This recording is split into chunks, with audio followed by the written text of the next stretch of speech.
All right, everybody. Thank you for joining me again today. We're going to go ahead and talk about the 23 best home buying tips that I've learned in 23 years. And today we're going to talk about tip number 14.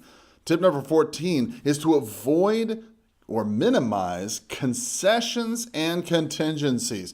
Minimize them. You got to think really long term when you're trying to make an offer on a property, right? You want to minimize your contingencies and minimize your concessions when you're making your offer. Here's the reason why. You see, a common mistake that I've discovered over the years is home buyers tend to think that they need to ask for a lot, right? They need to get a good deal. And they tend to ask for too much when they start making concessions or asking for contingencies, right? The problem is that, if you're trying to ask for money off to get a deal, that's fine. If you're trying to ask for concessions or you need a contingency, that's fine too, right? But the problem comes, right, when you try to get both of them at the same time, right? I mean, when you do that, it can really affect your ability to get concessions for repairs or closing costs or other things that you really need later. Here's why. Point number one, right? If you've got a house to sell, right? That's a great example. If you've got a house to sell, okay, you've got a contingency, you got a little bit of a problem. And if your offer is contingent upon selling your home, okay, then time is against you, right? That's why we said in tip number one, you want to list, then buy, right? Because obviously it puts you in a disadvantage if you have to do that, if you have to list your home to buy the one you want, right? That's a big problem. The second point I wrote down is sellers make judgments, okay, based on your contingencies and your concessions, okay?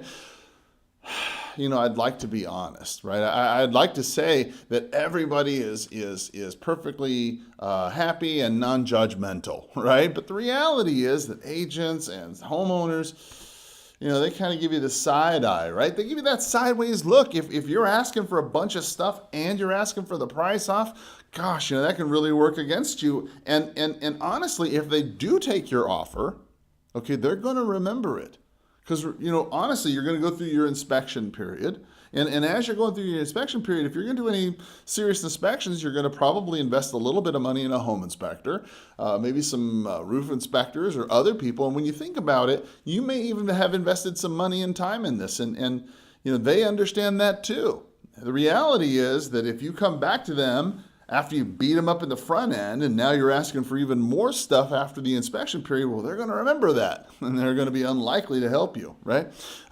That's why, you'll definitely want to go ahead and make sure that you keep this in mind when you make your offer, because if they don't accept your offer right off the bat and there's another offer that comes in, or perhaps even worse, there's multiple offers when you make your offer, well, gosh, now you've really got a problem, because they look at the one that's the least problematic, the one that's the easiest to close. Which one are we going to take?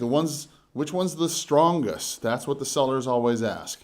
And if you're asking for a bunch of concessions and you have contingencies, they're not looking at you as the strongest buyer in a multiple offer situation.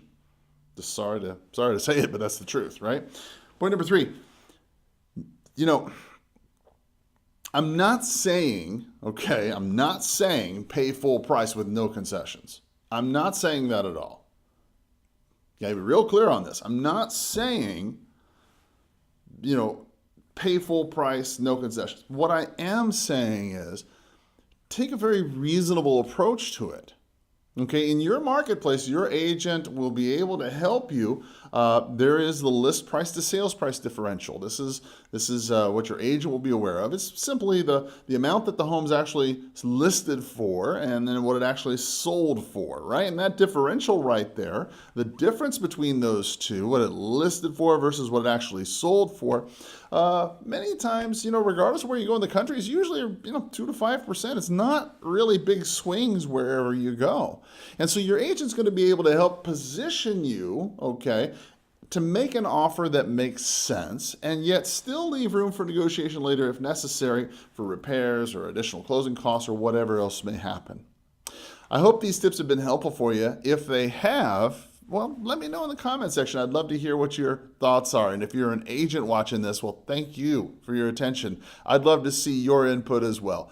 As always, I hope you have a powerful sales day. Bye-bye.